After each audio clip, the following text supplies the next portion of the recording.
Real. By Crispin Sartwell, Sam Dresser. It is often said, rather casually, that truth is dissolving, that we live in the post-truth era. But truth is one of our central concepts, perhaps our most central concept, and I don't think we can do without it. To believe that masks prevent the spread of COVID-19 is to take it to be true that they do. To assert it is to claim that it is true. Truth is, plausibly, central to thought and communication in every case. And, of course, it's often at stake in practical political debates and policy decisions, with regard to climate change or vaccines, for example, or who really won the election, or whom we should listen to about what. One might have hoped to turn to philosophy for a clarification of the nature of truth, and maybe even a celebration of it. But philosophy of pragmatist, analytic and continental varieties lurched into the post-truth era a century ago. If truth is a problem now for everyone, if the idea seems empty or useless in the era of social media, science denialism, conspiracy theories, and such like, maybe that just means that everyone has caught up to where philosophy was in 1922. Before the 20th century, reflection on truth in Western intellectual and spiritual traditions usually exalted it. Beauty is truth, truth beauty, that is all ye know on earth, and all ye need to know, declares John Keats, very Grecianly, or at least platonically, Plato having anointed truth as the goal of philosophy, the goal of human life. Assuredly we must be bold to speak what is true, above all when our discourse is upon truth, aletheia. Socrates says in the Phaedrus, "It is there that true being dwells, without color or shape, that cannot be touched. Reason alone, the soul's pilot, can behold it, and all true knowledge is knowledge thereof." Plato's truth is identical not only with the beautiful, but with the good and the just. It is the highest thing. Jesus agrees, proclaiming himself at John chapter 14 verse 6 to be the way, the truth and the life. Philosophical reflection has not always treated truth as a god, but it was certainly a central concept, commitment and question for some 2,500 years. Characteristically, Aristotle is more grounded than his teacher, Plato, when he gave the classic formulation of the correspondence theory. To say of what is that it is not, or of what is not that it is false, while to say of what is that it is, and of what is not that it is not, is true. That's fairly crisp if somewhat bewildering, but this definition, like many characterizations of truth, appears oddly redundant, notably uninformative. On the other hand, every formulation seems beset by redundancy, and the terrifying question looms, is that definition of truth itself true? The correspondence theory has been formulated and reformulated over the centuries. Truth is the agreement between intellect and object, says Thomas Aquinas, explaining agreement by means of near synonyms such as concord or conformity. Immanuel Kant puts it like this: truth is the agreement of cognition with its object. That seems fairly clear until you start pressing, since Kant thinks that empirical facts are produced within the forms of human consciousness. In some sense, for Kant, truth is the agreement of cognition with itself, or with its own involuntary constructions, rather than with an external reality. Ludwig Wittgenstein, in the Tractatus Logico-Philosophicus, 1921, perhaps the last great statement of the correspondence theory, treated sentences or propositions as pictures. If the elements of the world depicted correspond to the elements of the picture, which accurately represents them in their relations to one another, if picture matches fact, then the proposition is true. However, the agreement, or matching, on which correspondence rests is difficult to explain. Philosophers found they couldn't themselves agree about what sentences, propositions, beliefs, cognitions, pictures, ideas, was supposed to agree with what objects, facts, the world, reality. And then there was the little matter of the agreement itself, which seems to be conceived as producing a simulation or picture of reality in your head or in your language, and trying to assess whether the representation sufficiently resembles things as they really are, apart from all representations. This, as many 20th century philosophers, including Wittgenstein himself, came to note, is evidently impossible. It seems to require us to exit our own consciousness and our own cultures. For such reasons, and under the influence of Kantian and Hegelian idealism, the various classical versions of correspondence were challenged by coherence theories, which incidentally re-exalted truth. Underneath these developments was a struggle about what sort of thing reality is as a whole. A series of discrete facts independent of human consciousness, as the correspondence theory suggests, or a web or network of interdependent facts, leaning on each other and perhaps on human consciousness, only understandable as a whole, as the idealists insisted.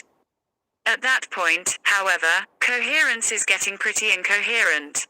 Of course, logical coherence does bear on truth. If you believe both horns of a contradiction, for example, you have at least one false belief. Falsity can sometimes be corrected in one direction or the other by pointing out that what someone is saying now is incompatible with what they said before. The British idealist F. H. Bradley formulated the view like this in 1914. The general view, which others and myself may be said to have inherited, from Hegel, is this, that the criterion, of truth, lies in the idea of system. An idea is true theoretically because, and so far as, it takes its place in, and contributes to, the organism of knowledge. And, on the other hand, an idea is false of which the opposite holds good. To get the ultimate truth, we would need to see how the particular claim fits into something like a complete theory or system of the universe as a whole. Each fact is a fact and is the fact it is, only in relation to such a system, or only because it finds a place in such a system.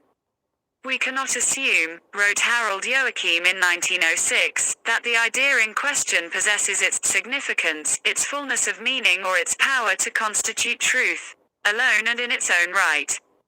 It in turn derives its significance from a larger significant system to which it contributes.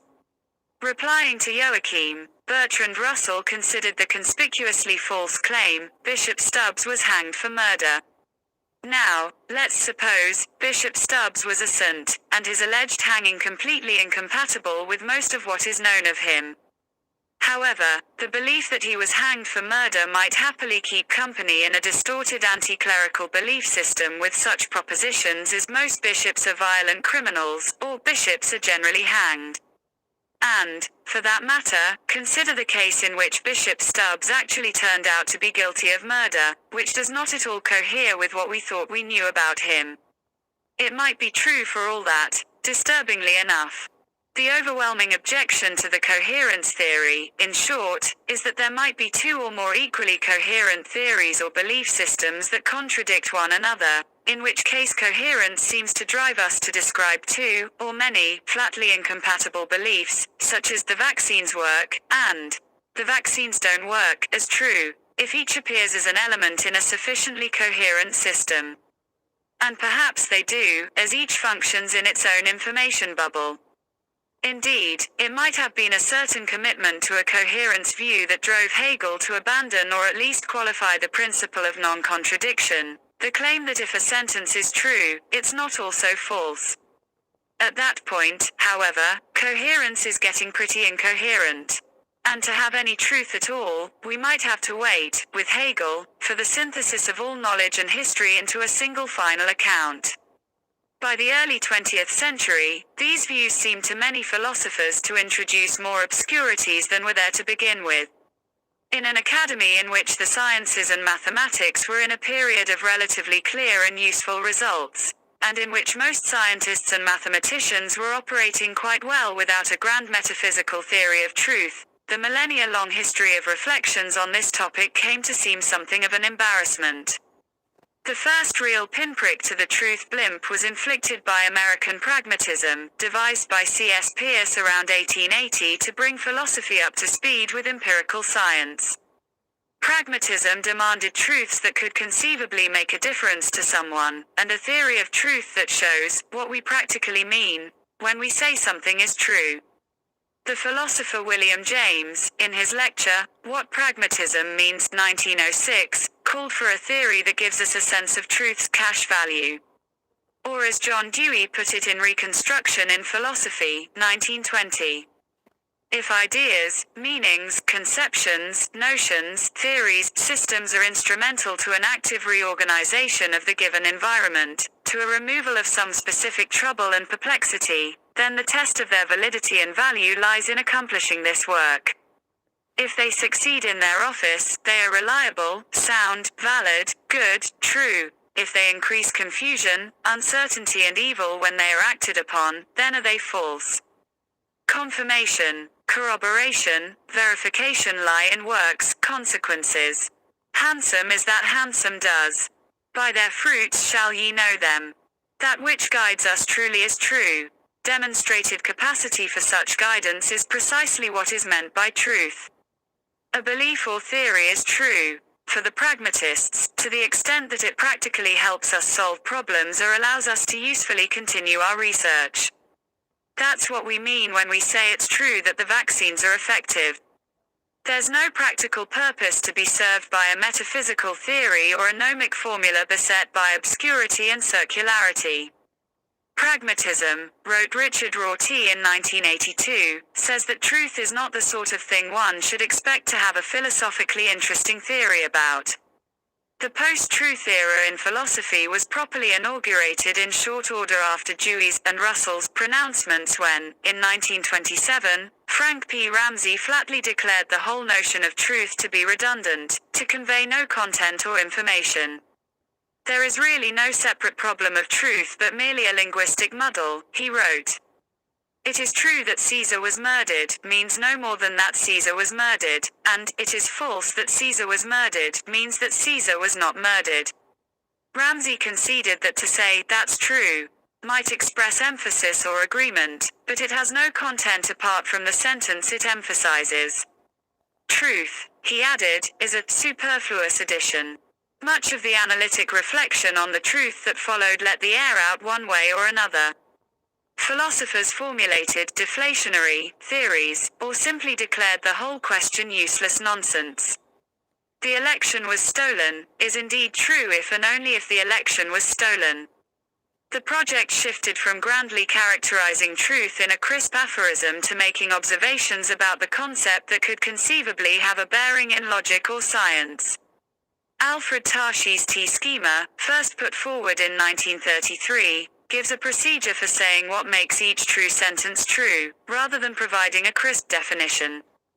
The resulting formula appears circular or redundant, just what we'd expect from Ramsey's claim that truth is superfluous. The sentence, snow is white, is true if and only if snow is white, Tarski points out, and you could then begin to enumerate the truth conditions of every declarative sentence, or any sentence that makes a positive claim, by as it would disquoting it, just removing it from the quotation marks so that it seemed to be about the world rather than about words. For that matter, the sentence, snow is chartreuse, is true if and only if snow is chartreuse. Though Tarski's T-schema was presented as an interpretation of the role of truth in logic and mathematics, it's all we can really say about the meaning of truth even in ordinary language, if Ramsey is right. That is more or less the position that came to be called deflationism. Tarski's approach gives a recursive definition, a procedure for generating the correct application of the concept rather than straightforwardly telling us what it means. But it is also, in its own way, an attempt to say what true means, whatever the sentence it's embedded in means, without it. By 1996, Donald Davidson in The Folly of Trying to Define Truth was describing the by then vast Ramsey-Tarski deflationist history, to which he had centrally contributed, as the attempt to eliminate truth. He also issued a somewhat vague plea to revive the concept of truth, to try to show what role it plays in everyday human communication. Maybe he was hinting that, though the election was stolen, is indeed true if and only if the election was stolen, that's not going to help us conduct a democracy.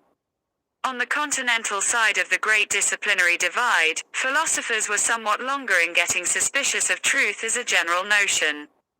Martin Heidegger's wild and difficult treatment in On the Essence of Truth, 1930, despite his own distrust of metaphysics, was perhaps the last great outbreak of Hegelian-style speculation on the topic.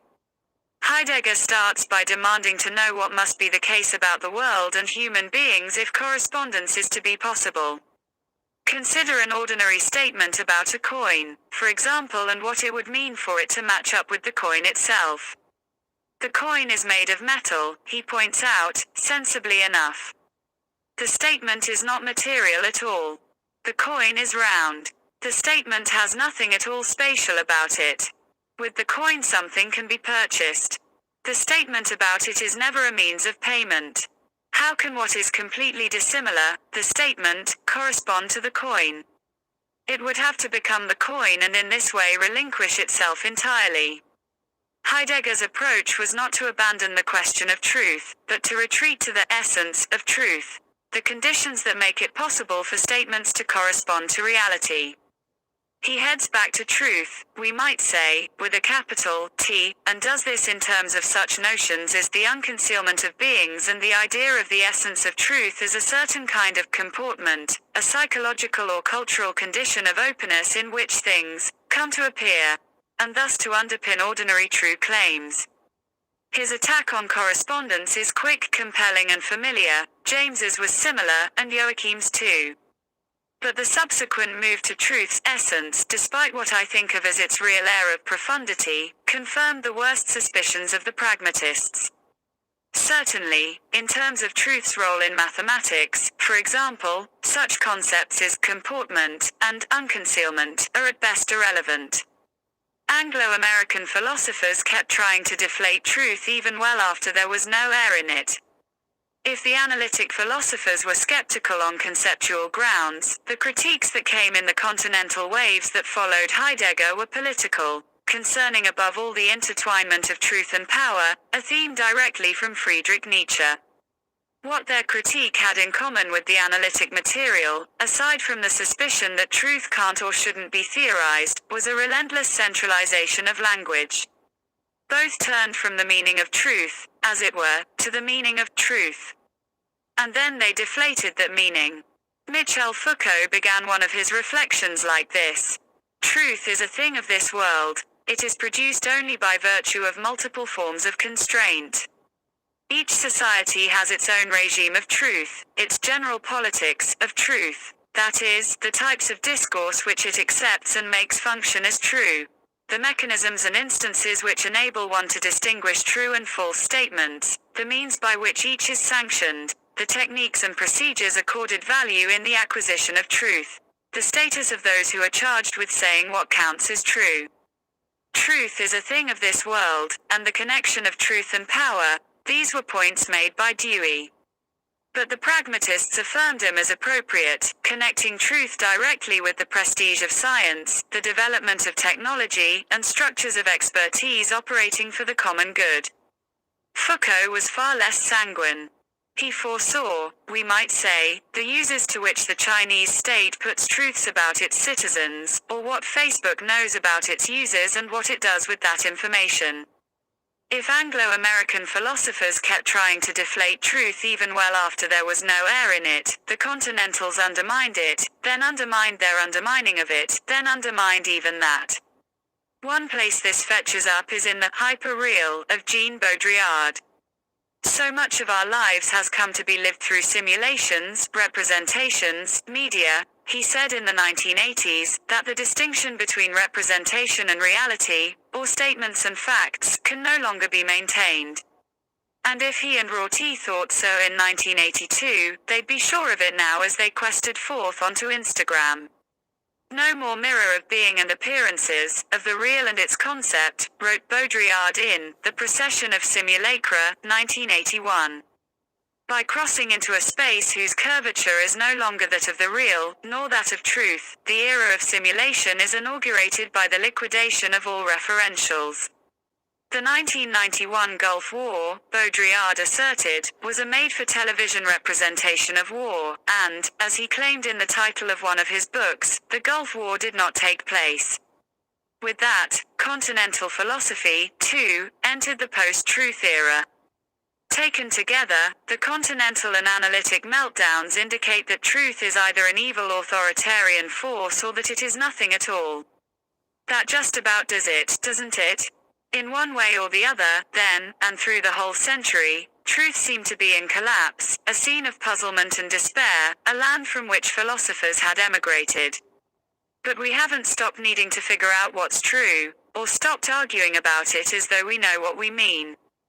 Questions about what is true are, putting it mildly, no less urgent now than they were in 1900. Truth, that is, has proven as hard to eradicate as it is to elucidate. We keep finding we need the notion, and certainly it does have practical value, even among all the contestation. Do mRNA vaccines work? What should we do about the climate crisis? Did Joe Biden win the 2020 election fairly? That truth is fabricated, or is a simulation in which the real disappears, or that it is not a property of statements or theories at all and is a dispensable redundancy. That talk of truth is always corrupt. These views have difficulties here and contribute in their small way to continuing the real disaster. I don't think, despite all the attacks on the notion by all sorts of philosophers for a good century, that we're going to be able to do without truth. In a way, I don't think all those attacks touched truth at all, which, we're finding, is necessary, still the only possible cure. I would like to start out by thinking of true as a semi-synonym of real.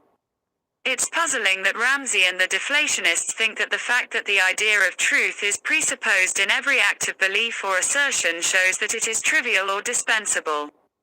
On the contrary, it's everywhere all the time. Ramsey showed, if anything, that truth is central. There's no believing anything without presupposing it. If it is meaningless, so are all beliefs and claims. It goes without saying because it's everywhere. And if claims to have or embody or represent the truth are often impositions of power, as Foucault rightly points out, they are also often manifestations of resistance. Oppressed groups, for example, are liable to have to fight for central truths of their identities and experiences. None of this is confined to the sheer realm of simulacra. As Foucault might have ended up saying, it's about bodies negotiating a social and physical world together. As a first step to recovering the question, we might broaden the focus from the philosophical question of what makes a sentence or proposition true or false to focus on some of the rich ways the concept of truth functions in our discourse. That love is true does not mean that it is a representation that matches up to reality. It does not mean that the love hangs together with all the rest of the lover or lovey's belief system. It doesn't mean that the hypothesis that my love is true helps us resolve our problems. It might introduce more problems. It means that the love is intense and authentic, or, as I'd like to put it, that it is actual, real. That my aim is true does not indicate that my aim accurately pictures the external world, but that it thumps the actual world right in the center, as it were. Perhaps what is true or false isn't only, or even primarily, propositions, but loves and aims, and the world itself. That is, I would like to start out by thinking of true as a semi-synonym of real. If I were formulating in parallel to Aristotle, I might say that, what is true. And perhaps there's something to be said for Heidegger's comportment. After all, to know and speak the real requires a certain sort of commitment. A commitment to face reality. Failures of truth are, often, failures to face up. Now, I'm not sure how much that will help with mathematics, but maths needs to understand that it is only one among the many forms of human knowledge. We, or at any rate I, might hope that an account that addresses the traditional questions about propositional truth might emerge from this broader structure of understanding. That is speculative, I admit. Truth may not be the eternal unchanging form that Plato thought it was, but that doesn't mean it can be destroyed by a few malevolent politicians, tech moguls or linguistic philosophers, though the tech moguls and some of the philosophers, David Chalmers, for instance, might be trying to undermine or invent reality, as well. Until they manage it, the question of truth is as urgent, or more urgent, than ever, and I would say that despite the difficulties, philosophers need to take another crack. Perhaps not at aletheia as a joy forever, but at truth as we find it, and need it, now.